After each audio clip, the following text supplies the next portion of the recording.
Welcome to the Matter Financial Report. I'm your co-host, Tony Shore, and our host, the man with the plan, Michael Matter. Michael, how are you doing today? Tony, I am doing awesome. How are you? I am so good. If I was any better, my name would be Michael Matter. That's my standard line. You know that. Yes, but you say that to other people, not just to me. You tell them I would be Michael Matt, and they're like, I don't Oh, even know who yeah. this guy is. Right. I go around saying if I was any better, I'd be Michael Matter. Yes, And a lot of people I get a funny look from, but with you it works when I say it to you. right. Yeah, that works a lot better. But seriously, I'm great. I've been good. What are you up to? What have you been Well, doing? I am back from Minnesota, so You came last and week saw we were us? actually in the studio together, which That was was fun. awesome. Yeah, that was good. It was a fun week. Got to record with you in the studio. I went to a Timberwolves game. They actually were playing my Kings, which was unfortunate because I get to watch them lose all the time here. Didn't really want to go to Minnesota to watch them lose. But they did Went to lose. The They the did the lose. Timberwolves have been we have quite a team though this year. I They are mean, good. yeah. Then I saw the Minnesota Wild, which is your hockey team. Yep. I stayed in St. Paul that night, and then I went back and went to the Vikings game. So it was a Oh three my for gosh. three. Yes, That's incredible. it was a I good didn't know time. you went to who'd you go to the Vikings game with? I went to the hockey and the football game by myself. So I'm right here. I live in town, right? I mean, that's next time. Next time. next time, But let the basketball game was really cool. I took someone from Gradient with me, my yeah, marketer on the investment team, Ernesto. But I Ernesto. also got to catch up with my old college roommate that I hadn't seen for like 20 years. He lives in Bemidji. So he drove Oh, that's down. neat. So that was really cool. Yes. And you didn't invite him to either one of those games either. I invited him to the basketball game. That was enough. No. Okay. All right. All right. I'm giving you a hard time. But yeah, it was fun having you here. It was great hanging out with you. We got to spend some time here in the studios in the lovely palatial imitation gradient metroplex in beautiful downtown Arden Hills, as I That's like to right. say. Yes. But we do have nice studios here. That was fun. Yeah. Yes. Yeah, that was great. So today's topic, you're asking a question, retirement. Should you wait? I'm gonna go out on a limb and say yes, I probably should. But Tony, it's I don't know if we're ever going to get there. You're going to have to keep working. I'm For gonna others, there might be indicating factors why you should wait, or maybe you're ready to retire. So we will go over some of those signs of maybe it's better to actually push off retirement and wait. yeah. Yeah, I like that. For you, yes, you definitely have to keep working. Others, there's probably options. Good to know. Yes. Actually, I'm one of those lucky people who love my job. So I plan on keeping working, but again, a lot of people say that I don't need a retirement plan. I'm going to keep working. Um, Yes. but that's your plan. But reality might set in, and your health or your employer might have a different idea, right? That's true. I do love those clients because when we put together a financial plan and a retirement plan and income for retirement, it's really easy to say they're going to be great. They Yeah. never plan on retiring. We just show that they're going to work for the rest of their life. But we do know reality will set in at some point. Yes. Yes. They probably will decide either for themselves or someone will decide for them that it's time to retire. So, Right. Right. So, what's a sign of that says, "Hey, maybe you should wait"? yeah. So there's a USA Today article called Three Signs You Should Wait Another Year Before Retiring. And the first sign from that article is just savings. So we talk about this probably every week, Tony. Not everyone is the same. So it's important to put a plan together, but there's no single magic number. I think it was a couple of weeks ago, there's a new article stating how much you should have saved, right? Average number that people have saved, but there is no single magic number for retirement readiness. Right. Your needs are going to specify based off of your lifestyle, your health, and where you live. Hmm. Interesting. Yeah, I love these articles. You hear about it all the time, or I read online. There's an article. You need X amount to retire. And it's, you need $1.3 million to retire. You need $750,000 to retire. But there is no magic number. There's a magic number base for you, but not a rule of thumb across the board. Everybody needs the same amount. That doesn't work, does it? That doesn't work. So this article, you just said rule of thumb. This article does have a good rule of thumb. So like we said, okay. every article has a different way of coming up with a number. But I did crunch the numbers, and it's kind of cool. You could do it on your own. Well, you have to have a starting point. A starting point. Exactly. Right. So, but it's not one set number for everyone. I mean, it's not going to be the same number, the outcome. Exactly. Like these articles that say you need $1.3 million to retire. I'm like, how do they know when I want to retire? How do they know how long I'm going to live? They don't know what your Social Security is. They don't know if you have a pension. They don't know if you're going to inherit money. There's so many different factors. But this rule of thumb is take your expected annual expenses, subtract your guaranteed income like a Social Security. Okay, so if you have $60,000 of annual needs, but you have $24,000 of Social Security, take 60,000, subtract 24,000 from that, and then multiply that remaining number by 25. And why 25? They don't tell us in the article, but I'll tell you why. They expect you to live at 65 another 25 years. So every year that you're going to be alive, 25 of those, how much do we need? And that gives you $900,000. That simple formula, 60 subtract 24, multiply it by 25. And for that person, it's going to be about $900,000 you should have in your savings account pre-retirement. Yeah, and that's an example, and that's based on if what you need, or you and your spouse, if you need $60,000 a year in retirement, and Social Security happens to cover 24 of that. These are just rough estimates of averages. You can aim for, you'll need, based on this rule of thumb, 900,000. And that's a good starting point. Of course, your numbers might be different. You might need $50,000 annually, but your Social Security might only cover 20,000. Or, everybody has different Social Security amounts too. So yeah, let's go to the first sign of there's no magic number. And here's some things: health, lifestyle, and I'll go to the last one, location. I have not met one client that says I need $60,000 annually. I wish, but I don't know of anyone that starts with their annual income in retirement that's less than at least 100,000. Right. So 60 that'd be amazing. My plans would be really fun to write at that point. Not as challenging. Yeah. Not as challenging. But when they say I need 150,000 a year, that's a whole different, or 160. Yeah, that's going to be a little harder to get to for a lot of folks. So, but you know what? People have retired on more, people have retired on less. There's a big range there. And just because, I don't have $1 million saved. Well, let's see what we can do to get you there. Or maybe you don't need that much. Maybe you have other sources of income. Let's look, right? Right. So before we get to the second sign that maybe you should delay retirement from this USA article, working an extra year allows maybe an additional year of savings and also an extra year of growth for Social Security for that person.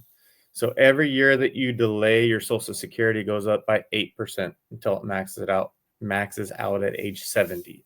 So you can start at 62. Every year that you delay after that, it's growing by 8%, and then it maxes out at 70. So that extra year, if you're thinking 65 for sure, I'm retiring. If you wait till 66, it's going to go up by another 8%. Interesting. So delaying, I know that we've talked about this on past shows, but Social Security and when you file is critical here, isn't it? Yes, absolutely.